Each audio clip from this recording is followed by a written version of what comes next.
আসসালামু আলাইকুম। শুরু করতে যাচ্ছি সবচেয়ে ওভাররেটেড কোর্স ক্যালকুলাস কোর্স, এবং সেই কোর্সের আজকের লেকচারে আমরা দেখব যে কেন ক্যালকুলাস আমাদের জীবনে দরকার, কি প্রয়োজনে আমরা ক্যালকুলাসের মতো একটা ওভাররেটেড জিনিসপত্র আমাদের শিখব এবং ভবিষ্যৎ জীবনে আমাদের কেন এই ক্যালকুলাসটা কাজে লাগবে। তো ফার্স্টেই দেখো, আমি বোর্ডে 3টা প্রশ্ন লিখে রাখছি। প্রথম প্রশ্নটা, একটা বৃত্তের ভেতর অন্তর্লিখিত সর্বোচ্চ ক্ষেত্রফল বিশিষ্ট আয়ত একটা বর্গ। দ্বিতীয় প্রশ্ন হচ্ছে, একটা সমবাহু ত্রিভুজের ক্ষেত্রফল প্রতি সেকেন্ডে 3 সেন্টিমিটার স্কয়ার বৃদ্ধি পেলে তার বাহুগুলো কি হারে বৃদ্ধি পাবে। এবং লাস্টের প্রশ্নটা, একজন ব্যবসায়ী সর্বনিম্ন খরচে একটা 1 লিটার আয়তনের টিনের কৌটা বানাতে চায়, সে কেমন মাপের টিনের কৌটা বানাবে বলে তুমি মনে করো। এই যে প্রশ্নগুলা দেখো, সবগুলাই কিন্তু আমাদের প্র্যাকটিক্যাল জীবনের প্রশ্ন, ঠিক না? স্পেশালি এই প্রশ্নটা তুমি যখন বড় হয়ে একটা ইন্ডাস্ট্রিয়াল কোম্পানিতে জব করবা, তখন তোমার কোম্পানির মালিক এসে জিজ্ঞাসা করবে যে আমার কোম্পানি থেকে আমি একটা কৌটা বানাবো, সেই কৌটার কস্ট সবচেয়ে কম রাখতে হবে এবং তার আয়তন হইতে হবে 1 লিটার। তখন তোমাকে জিজ্ঞাসা করবে যে কি করলে আমি এটা করতে পারবো, ঠিক আছে? তো সেইখান থেকে তোমার এই জিনিসগুলো বলতে হবে, এবং এইটা জানতে হলে তোমার ক্যালকুলাস অবশ্যই শিখতে হবে। তো আমি এই প্রশ্নগুলা তোমাদেরকে এখন ডিটেলসে সলভ করে দিব, কেন হচ্ছে, কোনটা হচ্ছে, কিভাবে হচ্ছে, ঠিক আছে? এই 3টা জিনিস তুমি যদি আশা করি এই ভিডিওর পরে বুঝতে পারো, উপলব্ধি করতে পারো যে কেন এইগুলা হচ্ছে। ক্যালকুলাস একটা কমপ্লিটলি উপলব্ধির জায়গা। তুমি কখনো মুখস্থ করে কিছু করতে পারবে না, তুমি কখনো না বুঝে মুখস্থ করে কিচ্ছু করতে পারবে না ক্যালকুলাসে, বিশ্বাস করো কিচ্ছু করতে পারবে না। তুমি যতক্ষণ পর্যন্ত না ক্যালকুলাসকে নিজের মনের ভিতরে উপলব্ধি করবা, ততদিন পর্যন্ত তুমি বুঝবা না যে ক্যালকুলাস কতটা মজা।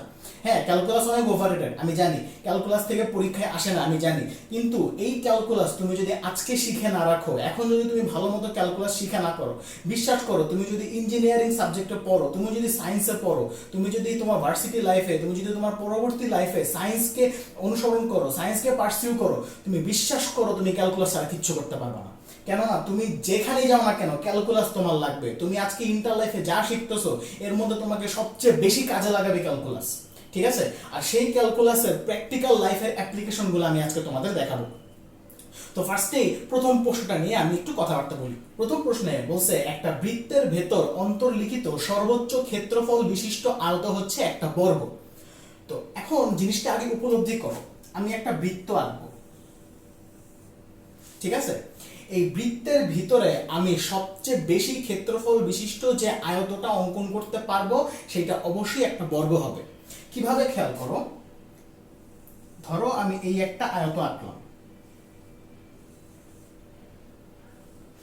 ঠিক আছে? এই আয়তর কেন্দ্রটা কিন্তু আমাদের বৃত্তের কেন্দ্রটাই হবে, আদারওয়াইজ তুমি কখনো একটা আয়ত অঙ্কন করতে পারবা না। সেটা কি হয়ে যাবে? একটা ট্রাপিজিয়াম হয়ে যাবে, ঠিক আছে? এইটুকু আগে বুঝো। তুমি যদি একটা বৃত্তকে আয়তর কেন্দ্রটা যদি বৃত্তের কেন্দ্র বরাবর না হয়, তাহলে আমাদের এটা কিন্তু আয়ত হবে না, সেটা কি হবে? একটা ট্রাপিজিয়াম হবে, ঠিক আছে? তো এখন খেয়াল করো, এই আয়তটা এমন হইতে পারে, চাইলে এমনও হইতে পারে, ঠিক না? আবার চাইলে এমনও হইতে পারে। এখানে অনেক ধরনের আয়ত আছে, অনেক ধরনের আয়ত এখানে হইতে পারে, ঠিক না? তো এদের মধ্যে এই আয়তটার ক্ষেত্রফল, এই আয়তটার ক্ষেত্রফল আর এই আয়তটার ক্ষেত্রফল, তিনটা আয়তর ক্ষেত্রফল কিন্তু সমান হবে না। এইটুকু আশা করি বুঝতেছো। তিনটা ক্ষেত্রফল কখনোই সমান হবে না, ঠিক না?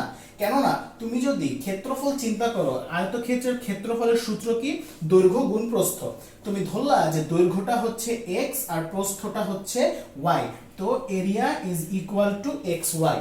তুমি যদি x বাড়াও তাহলে y ও কমবে, ঠিক না? x বাড়াইলে y কমবে আর y বাড়াইলে x কমবে। এমন একটা পর্যায়ে আসবে যে x y এর মান হয়ে যাবে সর্বোচ্চ। এখন এই সর্বোচ্চ ভ্যালুটা অ্যাকচুয়ালি কত? তোমাদের মনে প্রশ্ন থাকতে পারে যে সর্বনিম্ন কেন বের করতেছি না? সর্বনিম্ন এই কারণে বের করতেছি না, সর্বনিম্ন হবে 0 যখন x আর y দুটার মধ্যে যে কোনো একজন কি হয়ে যাবে? 0 হয়ে যাবে, ঠিক না? ধরো এটা যদি আমাদের সেই বৃত্তটা হয়, আমি যে কোনো একটাকে যদি 0 করে দিই, ধরো y কে 0 করে দিলাম, তখন এটা কি হইল? আমাদের জাস্ট একটা রেখা হয়ে গেল। আর সেই রেখার কোনো ক্ষেত্রফল আছে? ক্ষেত্রফল নাই। সো সর্বনিম্ন ক্ষেত্রফল কত? 0। আচ্ছা, ওকে। এখন আমরা এখান থেকে তার ক্ষেত্রফলটা বের করার ট্রাই করব। তো ক্ষেত্রফল x আর y, x এর উপরে y ডিপেন্ডেন্ট, y এর উপরে x ডিপেন্ডেন্ট, ঠিক না? তার মানে কি এক্স আর ওয়াই পরস্পরের উপর ডিপেন্ডেন্ট, একজন যদি বাড়ে আরেকজন অটোমেটিক কমে যাবে, একজন যদি কমে আরেকজন অটোমেটিক বাড়ে যাবে, ঠিক না? এই যে বেড়ে যাচ্ছে বা কমে যাচ্ছে এই জিনিসটা কি করতেছে, এই জিনিসটা করতেছে কি আমাদের এরিয়ার যে একটা ফাংশন, এই এরিয়ার ফাংশনটাকে চেঞ্জ করে দিচ্ছে। এখন আমাদের মেইন টার্গেট হচ্ছে এই এরিয়ার ফাংশনে কয়টা ভ্যারিয়েবল বা কয়টা চলক আছে, দুইটা চলক আছে, এই দুইটা চলক থেকে আমাদের একটা চলকে আনতে হবে, ঠিক আছে? তার মানে আমাদেরকে বের করতে হবে যে এক্স আর ওয়াই পরস্পরের উপর কিভাবে ডিপেন্ডেন্ট, মানে এক্স কতটুকু চেঞ্জ হইলে ওয়াই কতটুকু চেঞ্জ হবে, এইটা আমাদেরকে আগে বের করতে হবে, ঠিক আছে? মানে সামহাও এনিহাও কোনো না কোনো ভাবে এক্স আর ওয়াই এর মাঝখানে একটা অজানা সম্পর্ক আছে আমরা জানি, সেই অজানা সম্পর্কটাকে আমাদেরকে খুঁজে বের করতে হবে, ঠিক আছে? তো এটার জন্য আমরা কি করব, আমি চিত্রটা সুন্দর করে আঁকি। ধরো এটা হচ্ছে আমাদের আয়ত, যে আয়তের দৈর্ঘ্য হচ্ছে x আর প্রস্থ হচ্ছে কত y, ঠিক আছে? এখন এই দৈর্ঘ্যের সাথে প্রস্থের একটা সম্পর্ক আমাদের এই চিত্র থেকে বের করতে হবে। আমরা জানি এই বৃত্তের কেন্দ্র আর আমাদের এই আয়তের দুইটা কর্ণের যে ছেদবিন্দু, ঠিক আছে, সেই দুইটা কি হবে, একই বিন্দু হবে, ঠিক আছে? না হলে সেটা আয়ত হবে না, সেটা কি হয়ে যাবে, ট্রাপিজিয়াম হবে। আমি এখান থেকে দেখাইছি। তো এখন খেয়াল করো, আমি যদি যে কোনো একটা ত্রিভুজ এক্স আর ওয়াই এর সাথে চিন্তা করি, তাহলে এই ত্রিভুজটার বা এই আয়তর এই কর্ণটা কি আমাদের কেন্দ্রগামী। তার মানে আমরা কি বলতে পারি, এটা একটা ব্যাস, বলতে পারি না? যেহেতু এটা একটা ব্যাস, তাহলে আমরা কিন্তু এটাও বলতে পারি যে এই কোণটা কত, সমকোণ। তাহলে এটা যদি ত্রিভুজ এ বি সি হয়, তাহলে আমরা কিন্তু নির্ভয়ে বলতে পারি যে ত্রিভুজ এবিসি একটা কি ত্রিভুজ, সমকোণী ত্রিভুজ, ঠিক না? এবং আমাদের বৃত্তটা গিভেন, মানে বৃত্তটা ফিক্সড, ঠিক আছে? এই সার্কেলটা একদম ফিক্সড, সামহাও এনিহাও এই সার্কেলটাকে আমরা চেঞ্জ করতে পারবো না, সার্কেল যা আছে তাই থাকবে। তার মানে সার্কেলের রেডিয়াস বা ব্যাসার্ধ যা আছে সেম থাকবে। তো এইখান থেকে এই পর্যন্ত যে দৈর্ঘ্য সেটাকে আমরা ধরলাম ক্যাপিটাল আর, ক্যাপিটাল আর দিয়ে বুঝাইলাম যে এই জিনিসটা চেঞ্জ হবে না, এটা একটা কনস্ট্যান্ট, এটা একটা ধ্রুবক, এই বৃত্তের রেডিয়াসটা কোনোভাবেই চেঞ্জ হবে না, ঠিক আছে? তো এখান থেকে যদি আমরা এটা থেকে এটা চিন্তা করি, তাহলে পুরাটার দৈর্ঘ্য হবে কত, টোয়াইস আর। এটা যদি আর, এটা যদি আর হয়, তাহলে এখান থেকে এই পর্যন্ত দৈর্ঘ্য হবে কত, টোয়াইস আর। ওকে, সো এখন যে ডায়াগোনালটা কি করব, সেই ডায়াগোনালটাকে বা এই কর্ণটাকে যদি আমরা চিন্তা করি, সেটা একটা কি সমকোণী ত্রিভুজ। সমকোণী ত্রিভুজের অতিভুজ হচ্ছে আমাদের এই ডায়াগোনালটা বা এই বাহুটা, হাইপোটেনিয়াসটা।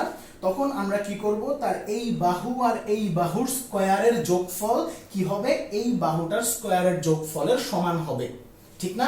তার মানে এটা কিসের উপপাদ্য, পিথাগোরাসের উপপাদ্য। বিজ্ঞানী পিথাগোরাস আমাদেরকে বলে গেছে। তো সেখান থেকে আমরা এখন চাইলে লিখতে পারি যে X squared plus Y squared is equal to twice R whole square. খেয়াল করো, আমরা কিন্তু এক্স আর ওয়াই এর মধ্যে সম্পর্ক একটা পেয়ে গেছি, যে এক্স আর ওয়াই এর মধ্যে সম্পর্কটা কি, x square plus y square equal to twice r square. তো এখান থেকে আমরা চাইলে এখন লিখতে পারি y square is equal to 4r square minus x square. তাহলে y is equal to root over 4r square minus x square, ঠিক না? দেখো, আমরা কিন্তু y আর x এর মধ্যে যে অজানা সম্পর্কটা ছিল, সেই অজানা সম্পর্কটা কিন্তু আমরা পেয়ে গেছি, যে x যদি এতটুকু বাড়ে তাহলে y কতটুকু বাড়বে সেটা কিন্তু এই সমীকরণ থেকে বের করে ফেলছি। তার মানে x এর সাথে আর y এর সাথে যে অজানা অগোপনীয় সম্পর্কটা ছিল, সেই অবৈধ সম্পর্কটা আমরা এখানে কি করছি, বৈধ করে ফেলছি, ঠিক আছে? আমরা এখান থেকে সেই সম্পর্কটা বের করে ফেলছি, ঠিক আছে? তারা লুকায় রাখতে চাইছিল, আমরা লুকাইতে দেইনি, আমাদের সম্পর্কটা টেনে বের করে নিয়ে আসছি। এখন আমাদের টার্গেট হচ্ছে তার এরিয়া ক্ষেত্রফলটা কি ছিল, ক্ষেত্রফল ছিল এক্স ওয়াই, তাই না? তাহলে এখন ওয়াই এর জায়গায় আমরা এটা ইনপুট দিয়ে দিতে পারি। আচ্ছা, দিলাম। তাহলে কি আসবে, X root over 4r square minus x square, ঠিক আছে? এখন কাহিনী হচ্ছে কিসের, কাহিনী হচ্ছে এইখান থেকে আমাদের এখন বের করতে হবে যে তার ক্ষেত্রফল কখন সর্বোচ্চ হয়। তার মানে এই যে ফাংশনটা, ঠিক আছে, এই ফাংশনটা যদি আমরা এখন গ্রাফে প্লট করি, ঠিক আছে? তো ধরো আমি এখন একটা গ্রাফে প্লট করতে চাই। এইখান থেকে আমরা এখন যে জিনিসটা চেষ্টা করব সেটা হচ্ছে এই গ্রাফটা দেখতে কেমন হবে। এখন এই গ্রাফটা আকার হয়তো তোমাদের বসে বসে গ্রাফ পয়েন্ট বসায় বসায় তোমাদের গ্রাফ আঁকার টাইম নেই, তবে গ্রাফের ব্যাপারে একটা জেনারেল আইডিয়া তোমাদেরকে আমি এখন দিতে পারবো। যেহেতু এক্স এর মান 0 থেকে বড় হইতে হবে, তো আমরা কি করব, 0 থেকে শুরু করব, ঠিক না? 0-র বাইরে যাওয়া যাবে না, সরি 0-র কম যাওয়া যাবে না, ঠিক না? তার মানে এক্স এর ভ্যালু কখনো নেগেটিভ হবে না। তাহলে আমরা এখন যে কাজটা করব, যে এক্স এর ভ্যালু যখন 0, তখন 0 ইনটু সামথিং কত, 0 হবে। তার মানে এক্স এর ভ্যালু যখন 0, তখন আমরা কত পাচ্ছি, 0। আবার x ইকুয়াল টু যখন টোয়াইস r হবে, ঠিক আছে, তখন কি হয়ে যাবে, এটা মাইনাস এটাও কি হয়ে যাবে, 0 হয়ে যাবে। তার মানে আমরা কি পেয়ে যাব, এইখানে কি পেয়ে যাব, 0 পেয়ে যাব, ঠিক না? তার মানে এই গ্রাফটা এইখানে শুরু হবে, এইখানে শেষ হবে, ঠিক আছে? এরপরে আসো, x এর ভ্যালু যদি সামহাউ 1 হয়, ঠিক আছে, তাহলে এখানে 1 হবে আর এখানে হবে 4r² - 1।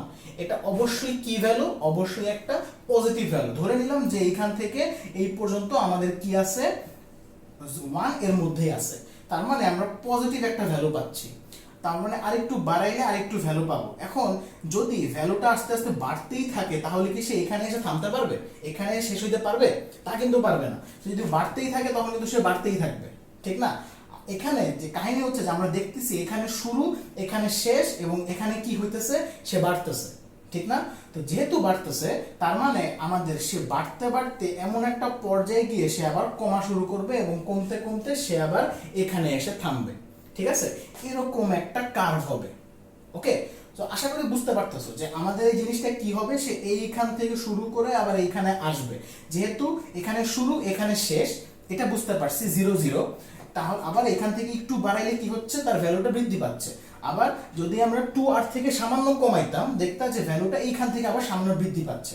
তার মানে এখানে বৃদ্ধি পাচ্ছে, আবার এখান থেকে বৃদ্ধি পাচ্ছে। তাহলে কি তার কার্ভটা এখান থেকে গিয়ে কোথাও না কোথাও একটা পিক ভ্যালু পাবে, ঠিক না? একটা সর্বোচ্চ ভ্যালু ধারণ করবে, ঠিক না? এই ভ্যালুটাই হচ্ছে কি আমাদের সর্বোচ্চ মান। এখন সেই সর্বোচ্চ মানটা আমাদেরকে বের করতে হবে। কিভাবে বের করব? এইখান থেকে আমাদের ক্যালকুলাস লাগবে। ক্যালকুলাসের স্পেশালি আমাদের ডিফারেন্সিয়েশন লাগবে, ঠিক আছে? অর্থাৎ ডি এক্স লাগবে।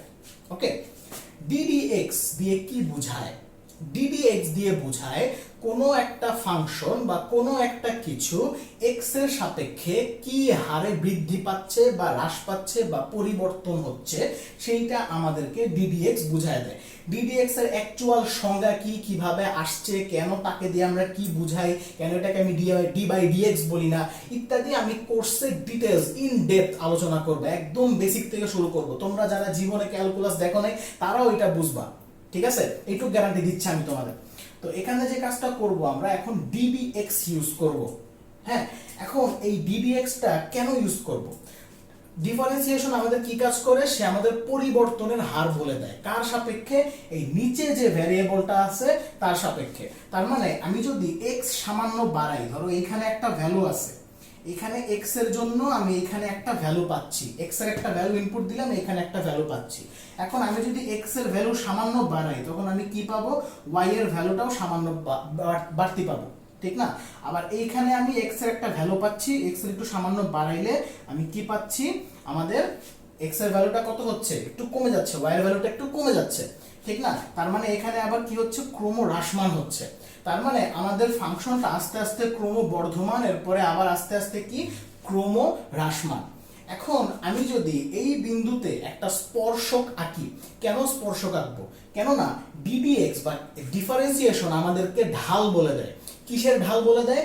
যেই বিন্দুতে আমি ডিফারেন্সিয়েট করতেছি, ঠিক আছে, যেই বিন্দুতে আমি ডিফারেন্সিয়েট করতেছি সেই বিন্দুর স্পর্শকের ঢাল সে আমাকে বলে দেয়।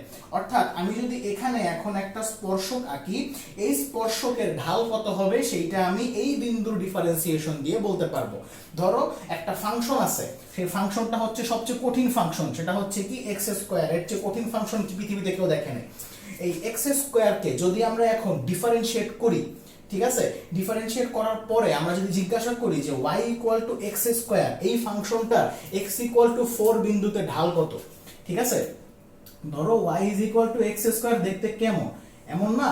এই x ইকুয়াল টু 4, এখানে 4 হইলে এখানে হবে কত, 16, ঠিক আছে? তো এই বিন্দুতে এই বিন্দুতে যদি আমরা একটা স্পর্শক আঁকি, সেই স্পর্শকের ঢাল হবে কত, সেটা তোমাদেরকে যদি জিজ্ঞাসা করে কিভাবে বলবো? এটা তো বক্ররেখা, সরল রেখা হইলে না এটা ঢাল বের করা যেত। তা আমরা কি করি, এই বিন্দুতে একটা স্পর্শক আঁকি, সেই স্পর্শকের ঢালটা বের করি। সেই স্পর্শকের ঢালটা কিভাবে বের করে দেয়, আমরা তার ফাংশনটাকে ডিফারেন্সিয়েট করি, অর্থাৎ এক্স স্কোয়ারকে আমরা ডিফারেন্সিয়েট করি এক্স এর সাপেক্ষে, ddx of x square. X স্কোয়ারকে ডিফারেন্সিয়েট করলে আসে টুয়াইস এক্স। ঠিক আছে, কিভাবে আসে আমি আপাতত বলবো না, ঠিক আছে, কোর্সে ইন ডিটেইলস আলোচনা করব। এক্স স্কোয়ারকে ডিফারেন্সিয়েট করলে আসে 2x, আপাতত মেনে নাও, বিশ্বাস করো মেনে নাও, আপাতত আমি কোর্সে ইন ডেপথ আলোচনা করব, তোমাদের সকল প্রশ্নের উত্তর আমি এই কোর্সে দিয়ে দিব। ঠিক আছে, আমি দিব, আনাস দিবে, যারা করাবে সবাই দিয়ে দিবে তোমাদেরকে, একটা কোনা তোমাদেরকে কনফিউশন রাখবে না, কেন এই জিনিসটা হচ্ছে, কেন এই জিনিসটা আসতেছে, আপাতত মেনে নাও। এখন এই এক্স স্কোয়ারকে যখন আমরা ডিফারেন্সিয়েট করতেছি আসতেছে কত, টুয়াইস এক্স। এই জিনিসটা দিয়ে বুঝাচ্ছে তার ঢাল টুয়াইস এক্স হারে বৃদ্ধি পাচ্ছে। তার মানে এইখানে যে ঢাল, তার পরের বিন্দুতে ঢাল হবে তার থেকে দ্বিগুণ, তারপরের বিন্দুতে ঢাল হবে তার থেকে দ্বিগুণ, এইভাবে বৃদ্ধি পাচ্ছে। তাহলে কোন বিন্দুতে বের করতে হবে, x ইকুয়াল টু 4 বিন্দুতে। তো x ইকুয়াল টু 4 যদি এখানে বসায় দাও তাহলে আমাদের আসবে কত, 8। এই 8 হচ্ছে এই বিন্দুতে স্পর্শকের ঢাল। ঠিক আছে, তো এখন খেয়াল করো, এইখানে যদি আমরা স্পর্শক আঁকি সেটা ঢাল কি হচ্ছে, পজিটিভ হচ্ছে। এই বিন্দুতে যদি আমরা ঢাল আঁকি, ঠিক আছে, স্থূলকোণ হবে, তাহলে কি হচ্ছে, নেগেটিভ হচ্ছে। তাহলে সবচেয়ে পিক ভ্যালু যেটা, সর্বোচ্চ মান যেটা, সেখানে যদি আমরা স্পর্শক আঁকি সেখানে ঢাল কত হবে, 0 হবে। তার মানে যেখানে ম্যাক্সিমাম ভ্যালু আছে সেইখানে যদি আমরা ডিফারেন্সিয়েট করে ঢাল, স্পর্শকের ঢাল বের করি, তখন কি হবে, তখন তার ঢালের মান 0 হবে। এই ধর্মটা, এই বৈশিষ্ট্যটা ইউজ করে আমরা এখান থেকে বের করতে পারবো যে তার ভ্যালু কোথায় 0 হবে। ঠিক আছে, তার ঢালের মান কোথায় 0 হবে, সেইখান থেকে হিসাব নিকাশ করে আমরা বলতে পারবো যে এখানে এই ভ্যালুটা কত, x এর এই ভ্যালুটা কত। ঠিক আছে, থিওরি মোটামুটি গেল, এবার আসো অ্যাপ্লিকেশনে যাই। এখন আসো আমরা এটার অ্যাপ্লিকেশনটা করতে থাকি। তো ফার্স্টে আমি বলে রাখছিলাম যে যেখানে সর্বোচ্চ মান পাওয়া যাবে সেখানে স্পর্শকের ঢাল 0 হবে, অর্থাৎ ওই ফাংশনটাকে যদি আমরা ডিফারেন্সিয়েট করি তাহলে ওই ফাংশনের ওই বিন্দুতে, স্পেসিফিক্যালি যেই বিন্দুতে সর্বোচ্চ মান আছে ওই বিন্দুতে 0 হবে। তার মানে আমরা এটা একটা নির্দিষ্ট বিন্দুতে পাচ্ছি, সেই বিন্দুটাকে আমি ধরলাম x is equal two x not. ঠিক আছে, এই x is equal two x not বিন্দুতে আমাদের ফাংশন অফ x এর মান 0 হবে, এবং এই x নট বিন্দুতে কি পাওয়া যাবে, আমাদের ফাংশনের সর্বোচ্চ ভ্যালুটা পাওয়া যাবে। তো আমরা এখন কি করব, এইটাকে ডিফারেন্সিয়েট করে দিব। ঠিক আছে, অর্থাৎ এরিয়া কে আমরা x এর সাপেক্ষে ডিফারেন্সিয়েট করব। ঠিক আছে, এই ফাংশনটা অনেক জটিল মনে হইতেছে, ঠিক না? এই ফাংশনটা অনেক জটিল, এটাকে ডিফারেন্সিয়েট করাও বেশ প্যারা। এটার জন্য আমরা একটা সিম্পল টেকনিক ইউজ করব। এরিয়াকে আমরা ডিফারেন্সিয়েট না করে আমরা এরিয়া স্কয়ারকে ডিফারেন্সিয়েট করব। ঠিক আছে, এরিয়া স্কয়ারকে ডিফারেন্সিয়েট করে কিন্তু আমরা একই জিনিস পাবো, 0 পাবো। ঠিক আছে, খালি এখানে আমাদের যে ঝামেলাটা চলে আসবে, এটা একটা কি ঘাত সমীকরণ, দ্বিঘাত সমীকরণ। তো স্কয়ার যদি করি তখন সেটা কত ঘাতি সমীকরণ হয়ে যাবে, 4 ঘাতি সমীকরণ হয়ে যাবে। এটার মূল আছে কয়টা, এটার মূল আছে 2টা, কিন্তু এটার মূল আসবে কয়টা, 4টা। ঠিক আছে, তো এখান থেকে আমাদের কি আসবে, ঝামেলা চলে আসবে, সেই ঝামেলাটা আমাদের অটোমেটিক বাদ পড়ে যাবে। তো আমরা যে কাজটা করব, আমরা এখান থেকে dA কে ডিফারেন্সিয়েট না করে আমরা a স্কয়ারটা আগে বের করে নিব। a স্কয়ার কত আসবে, x square into 4r square minus x square. ঠিক আছে, তাহলে গুণ করে দিলে চলে আসবে 4r square x square minus x to the power 4।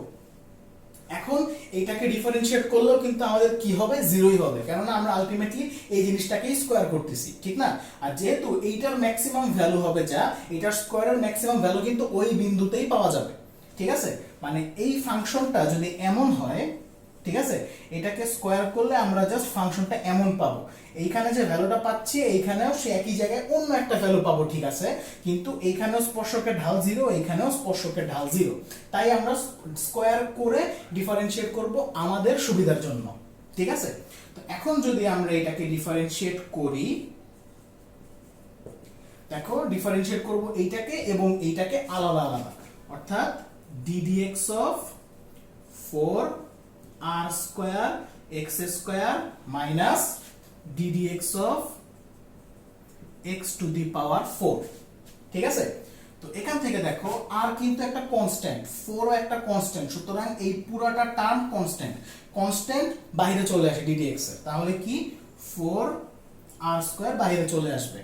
R x square কে ডিফারেন্সিয়েট করলে কি হয়, টুয়াইস x হয়, into twice x minus x to the power 4 কে যদি আমরা ডিফারেন্সিয়েট করি আমরা পাবো 4x³ কি হবে পাইলাম, পাওয়ার হয়ে যাবে সহগে এবং পাওয়ার 1 কমে যাবে। এইভাবে x to the power n K differentiate করে এইভাবে। কেন হয়, কিভাবে হয়, আমি কোর্সে ইন ডেপথ বুঝাবো কিভাবে হইছে, একেবারে সূত্রের প্রমাণ সহ করাই দিব। ঠিক আছে, তাহলে 4r² into twice x minus 4x³। তাহলে এখান থেকে আমরা জানি এটা ইকুয়াল টু কি হবে, 0 হবে। তাহলে আমরা এটা ইকুয়াল টু কত ধরতে পারি, 0 ধরতে পারি। ঠিক আছে, তাহলে এখন আমরা এখান থেকে যদি ক্যালকুলেট করি, দেখো আমাদের 8r²x minus 4x³ equal to 0। এখান থেকে x কমন নিয়ে বাদ চলে যায়, তাহলে 8r² আর এখানে চলে আসবে স্কয়ার। ঠিক আছে, 8 আর 4 কমন নিয়ে বাদ চলে গেলে এখানে থাকবে শুধু 2।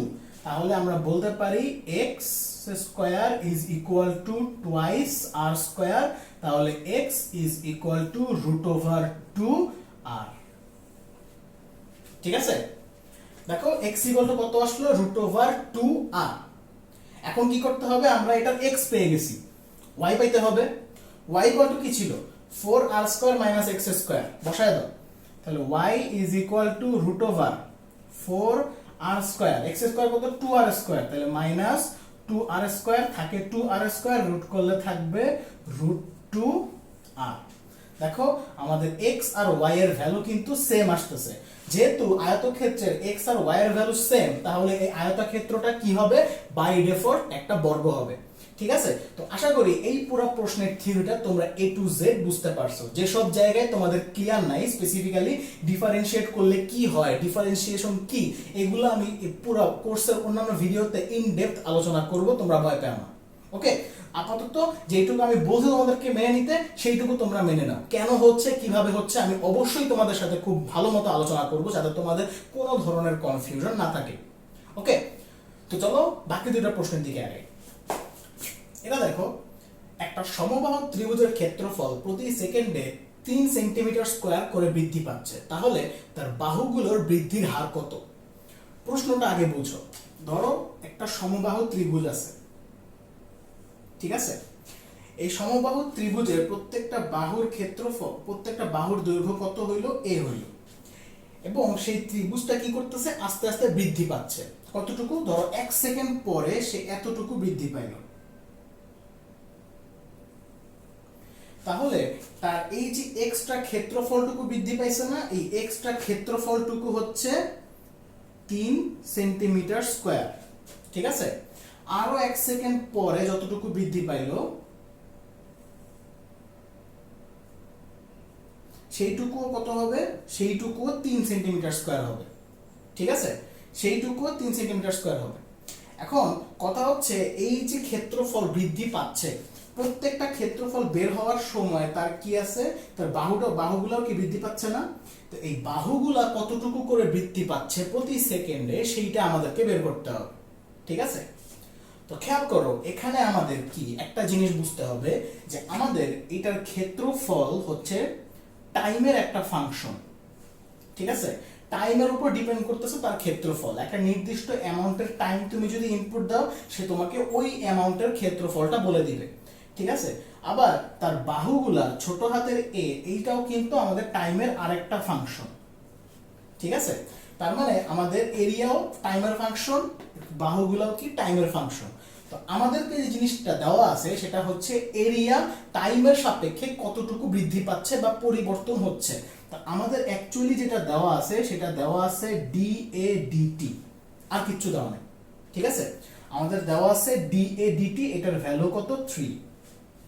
ঠিক আছে, এবং আমাদের বের করতে হবে কি, তার বাহুগুলা কিভাবে বৃদ্ধি পাচ্ছে, অর্থাৎ আমাদেরকে বের করতে হবে dA of dt, এইটা আমাদেরকে বের করতে হবে।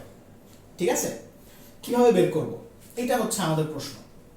কিভাবে সেই বাহুটা আমাদেরকে বের করতে পারা যায়। তো ফার্স্ট অফ অল আমাদেরকে আগে সমবাহু ত্রিভুজের ক্ষেত্রফলটা জানতে হবে। সমবাহু ত্রিভুজের ক্ষেত্রফল কি?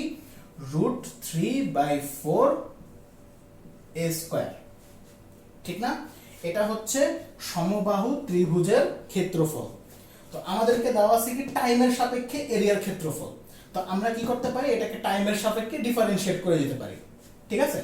তাহলে কি করব, ddt অফ a, যেহেতু এটা দেওয়া আছে তাই আমরা কি করলাম, এরিয়া ফাংশনটাকে ডিফারেন্সিয়েট করে দিলাম কিসের সাপেক্ষে? টাইমের সাপেক্ষে।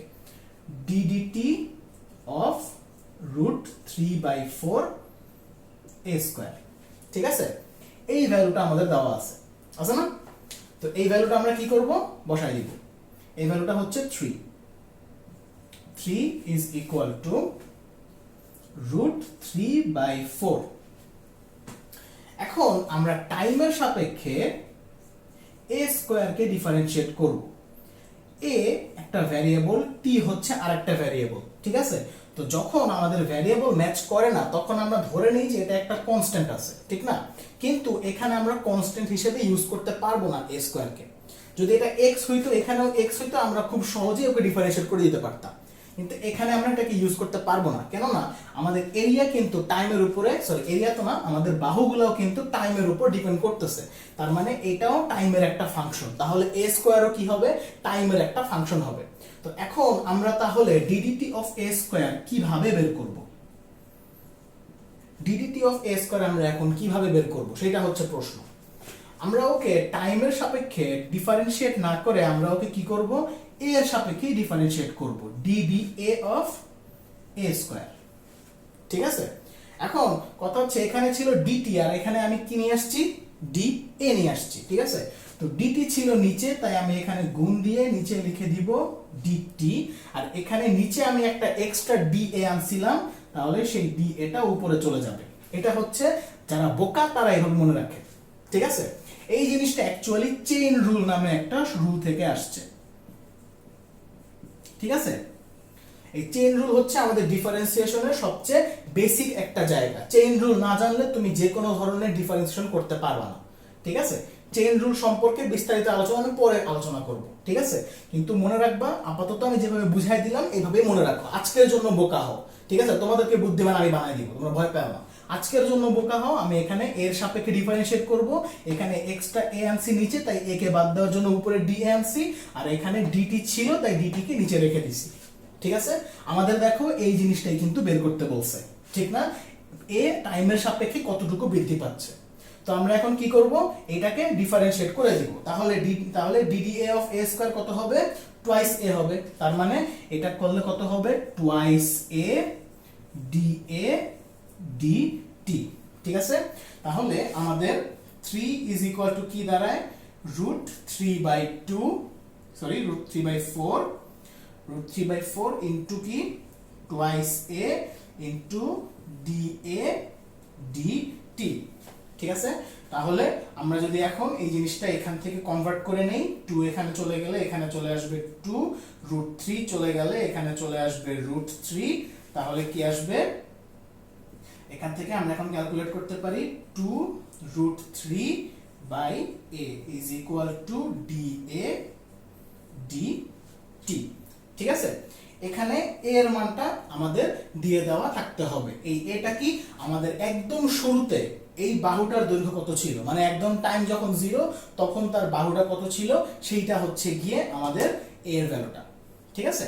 এই a এর ভ্যালুটা এখানে থেকে যাবে, কেননা a হচ্ছে একটা কনস্ট্যান্ট, শুধু এটা হচ্ছে কনস্ট্যান্ট, কেননা একদম প্রথমে যে এটা ছিল সেটাই আমাদেরকে এখানে থেকে যাবে, ঠিক আছে? এটা হচ্ছে প্রথম সেকেন্ডের জন্য। পরবর্তীতে যখন আমরা টাইম বাড়তেছে, প্রত্যেক সেকেন্ডে এর নতুন একটা ভ্যালু পাচ্ছি না, তো প্রত্যেক সেকেন্ডে আমাদের এর নতুন ভ্যালুটা এখানে ইনপুট যাবে। তো ধরো প্রথমে এ ছিল 1, ঠিক আছে? তাহলে এর ভ্যালু 1 যাবে। 10 সেকেন্ড পরে এর ভ্যালু হয়ে গেল ধরো 1025 হয়ে গেল, তখন এর জায়গায় হবে 1025, কিন্তু 2√3 কিন্তু একই থাকবে, ঠিক আছে? তার মানে আমাদের প্রত্যেকটা বাহু কিসের উপর ডিপেন্ড করতেছে, আমাদের ওই মোমেন্টে বাহুটা কত সেটার উপর ডিপেন্ড করতেছে, ঠিক আছে? তো খেয়াল করো, আমি যদি ভিজুয়ালি বুঝাই, প্রথমে ধরো ত্রিভুজটা ছিল এমন, ঠিক আছে? 1 সেকেন্ড পরে তার ক্ষেত্রফল 3 সেন্টিমিটার স্কয়ার বৃদ্ধি পাইছে, তাহলে এইটুকু। ঠিক আছে, এইটুকু কি হয়েছে, আমার বাহুটা বৃদ্ধি পাইছে।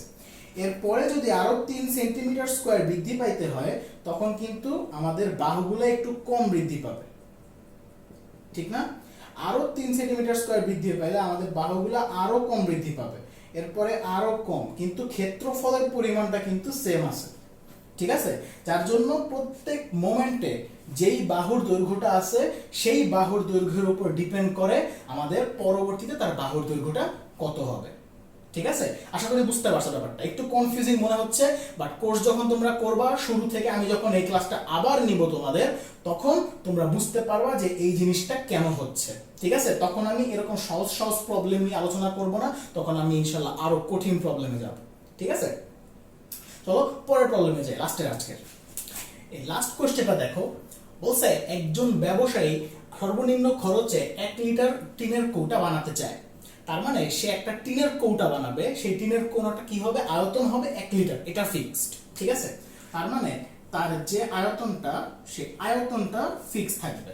ঠিক আছে, টিনের কৌটা কি আকৃতির হয়, সিলিন্ডার আকৃতির হয়। তো আমরা কি নিয়ে চিন্তা করতেছি, একটা সিলিন্ডারের চিন্তা করতেছি। এখন তোমাকে বুঝতে হবে সর্বনিম্ন খরচ বলতে অ্যাকচুয়ালি কি বোঝাচ্ছে, সেটা কি, টিনের শরীরটা। ঠিক আছে, এই টিনের শরীরটা কি দিয়ে বানাচ্ছে, কিভাবে বানাচ্ছে, সেইটার উপর আমরা হিসাব করতেছি। তার মানে আমাদেরকে দেখতে হবে যে সর্বনিম্ন পরিমাণ ক্ষেত্রফল আছে কোন সাইজের সিলিন্ডারে। এখন সাইজের বলতে অ্যাকচুয়ালি কি বুঝতেছি, সিলিন্ডারটা তুমি চাইলে এরকম বানাইতে পারো, ঠিক আছে, আবার তুমি চাইলে এরকম বানাইতে পারো,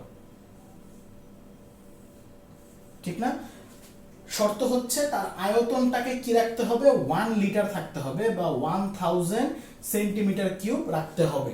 এইটা হচ্ছে আমাদের অ্যাকচুয়াল প্রায়োরিটি। ঠিক আছে, তো এইখান থেকে আমাদেরকে বের করতে হবে যে তার মাপ কত হইলে আমাদের ক্ষেত্রফলের পরিমাণ সর্বোচ্চ কম হবে, সর্বনিম্ন হবে। ঠিক আছে, তো জিনিসটা খেয়াল করো, এইভাবে যদি হইতো তখন এই সাইডের ক্ষেত্রফল আর তার নিচের সাইডের ক্ষেত্রফল আর বক্রতলের ক্ষেত্রফল এটাও বেশি হইতো। এরকম যদি হয়, ঠিক আছে, এইটা যদি বেশি হয় এইটা কম হবে, এইটা যদি বেশি হয় এইটা কম হবে, ঠিক না? তার মানে আমাদের মাঝামাঝি কোনো একটা ব্যালেন্স জায়গায় আসতে হবে যেখানে টোটাল এদের যোগফলটা সবচেয়ে কম হয়। ঠিক আছে, তো আমাদেরকে কোন জিনিসটা টার্গেট, তার বক্রতলের ক্ষেত্রফলটা হচ্ছে টার্গেট। তো আমাদের টার্গেট যদি হয় তাহলে আমরা জানি যে বক্রতলের ক্ষেত্রফল area is equal to 2 pi R square plus 2 pi R H.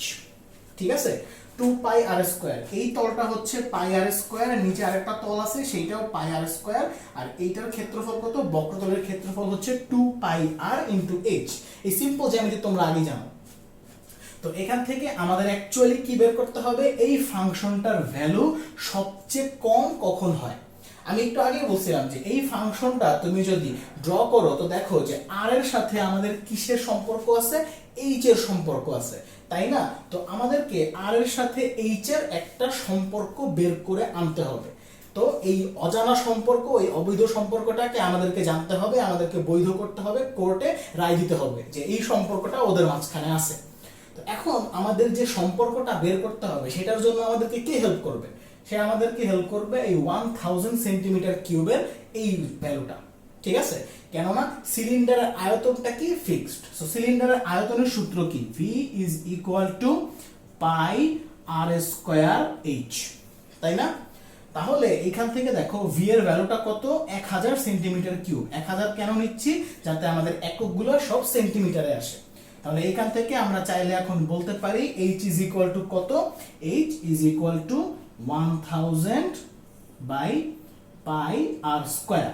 ঠিক আছে, এই ভ্যালুটা যদি আমরা এখানে ইনপুট দেই তাহলে আমাদের এরিয়া ফাংশন চলে আসে 2 pi R square plus 2 pi r into 1000 by pi R square. ঠিক আছে, পাই পাই কাটা, এই আর এই একটা আর কাটা, তাহলে এখানে চলে আসবে 2 pi R square plus 2000 by আর।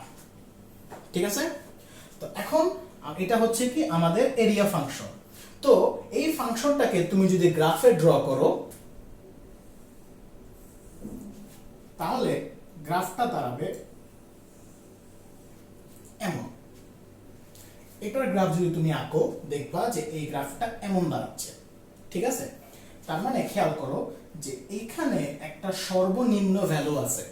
এই সর্বনিম্ন ভ্যালুতে যদি আমরা স্পর্শক আঁকি, সেই স্পর্শকের ঢাল কত হবে?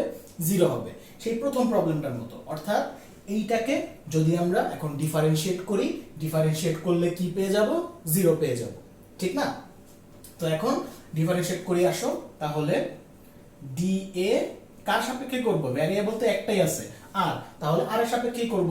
তাহলে dA dr is equal to 2 pi r square কে ডিফারেন্সিয়েট করলে হবে 2 পাই আর r স্কয়ার কে ডিফারেন্সিয়েট করলে হবে টুয়াইস r, ঠিক আছে? এবং 2000 বাই r কে যদি আমরা ডিফারেন্সিয়েট করি তাহলে চলে আসবে -2000 ডিভাইডেড বাই r স্কয়ার। কেন আসলো আবার বলতেছি, আপাতত মেনে নাও কিভাবে আসছে। আমি তোমাদেরকে ডিটেইলস কোর্সে জানিয়ে দেব যে কেন এখানে 1 বাই r কে ডিফারেন্সিয়েট করলে 1 বাই r স্কয়ার আসতেছে। ওকে, তো এখান থেকে এটার ভ্যালু কত আসবে? 0 আসবে। তাহলে আমরা বলতে পারি যে 4 pi r is equal to 2000 by r square, ঠিক আছে? তাহলে এটাকে যদি আমরা ওই পাশে পাঠিয়ে দিই তাহলে চলে আসবে 4 pi r cube is equal to 2000, 4 চলে গেলে থাকবে হচ্ছে 500। তাহলে আমাদের r চলে আসতেছে কত? 500 ডিভাইডেড বাই পাই এবং তার কিউব রুট, ঠিক আছে? দেখো r চলে আসছে। সো এখন rটাকে তুমি যদি এইখানে ইনপুট দিয়ে দাও তুমি কিন্তু কিসের ভ্যালু পেয়ে যাবা? h এর ভ্যালুটা পেয়ে যাবা। তুমি যদি এখানে ক্যালকুলেট করো তাহলে তুমি r এর ভ্যালু পাবা 5.42 এবং তুমি যখন r এর ভ্যালুটা এইখানে ইনপুট দিবা তখন তুমি h এর ভ্যালুটা পাবা 10.84, ঠিক আছে? খেয়াল করো একদম ঠিক দ্বিগুণ। তার মানে h ইজ ইকুয়াল টু কত আসতেছে? আমাদের টুয়াইস r আসতেছে। তো আমাদেরকে এমন একটা সিলিন্ডার বানাইতে হবে যার হাইট হবে তার রেডিয়াসের দ্বিগুণ, ঠিক আছে? অর্থাৎ আমাদের সিলিন্ডারটার ব্যাস এবং উচ্চতা কি হইতে হবে? সমান হইতে হবে। শুধুমাত্র তখনই আমাদের তার সমগ্র তলের ক্ষেত্রফলটা সর্বনিম্ন হবে 1 লিটার আয়তনটা ফিক্স রেখে। আর ক্ষেত্রফল যত কম হবে আমাদের টিনও তত কি লাগবে? কম লাগবে। আর টিন যত কম লাগবে আমাদের খরচ কিন্তু তত কম হবে। ওকে, তো আশা করি তোমরা এই প্রবলেমগুলোর ম্যাক্সিমাম পার্টটাই বুঝতে পারছো। যে সমস্ত পার্টগুলো বুঝতে পারো নাই আমি জানি তোমাদের কোন কোন পার্টে বুঝতে অসুবিধা হইতেছে, স্পেশালি যারা প্রথমবার ক্যালকুলাস দেখতেছো তাদের কাছে অনেক কিছুই ক্লিয়ার না। বিশ্বাস করো তুমি যদি আজকের আগে কোনোদিন ক্যালকুলাস না দেখো তাও এই কোর্সটা করলে তোমরা সেই ক্যালকুলাসের জিনিসটা বুঝতে পারবা। ক্যালকুলাস একটা ওভাররেটেড সাবজেক্ট, তুমি জানো আমি জানি সবাই জানে, ঠিক আছে? কিন্তু ক্যালকুলাস একটা ভালোবাসার নাম, ক্যালকুলাস একটা প্যাশনের নাম, ক্যালকুলাস কোনো শিখার বিষয় না, ক্যালকুলাস হচ্ছে একটা উপলব্ধি করার বিষয়। তুমি যদি ক্যালকুলাসকে না শিখে উপলব্ধি করতে চাও কি হচ্ছে, কেন হচ্ছে, কিভাবে হচ্ছে, এই জিনিসটা বুঝতে চাও, কোর্সে এনরোল করে ফেলো, বেশি দিন বাকি নেই। ডেসক্রিপশনে কিভাবে কি ভর্তি হতে হবে, কিভাবে কি করতে হবে সবকিছু ইন ডেপথ লেখা থাকবে। ওকে, তো ইনশাআল্লাহ তোমাদের সাথে কোর্সে আমার আবার দেখা হবে। ততদিন পর্যন্ত সবাই ভালো থাকো, সুস্থ থাকো। আসসালামু আলাইকুম।